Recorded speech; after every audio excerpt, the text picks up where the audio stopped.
देखिए LG front load washing machine है। इसमें ये प्रॉब्लम है कि इसका टच पैनल काम नहीं कर रहा, ऑन ही नहीं हो रही। तो इसका जो है अब इसकी PCB बनवा के लेकर आएंगे। ये PCB हमने खोल ली है, इसकी बाहर निकाल ली है। अब ये PCB वाले से हम PCB बनवाएंगे और फिर इसमें ला के हम फिट करेंगे PCB को। तो अब जो है हम ये PCB रिपेयर करा के लेकर आ गए हैं। PCB का जो है टच पैनल वो जो है रिपेयर हो गया है।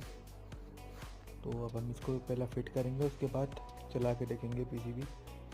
तब आप ही देख सकते हैं PCB ऑन हो चुकी है हमारी।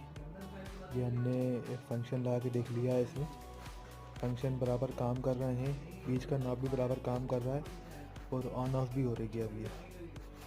तो अब जो है ये परफेक्ट काम करेगी, कोई इसमें प्रॉब्लम नहीं है।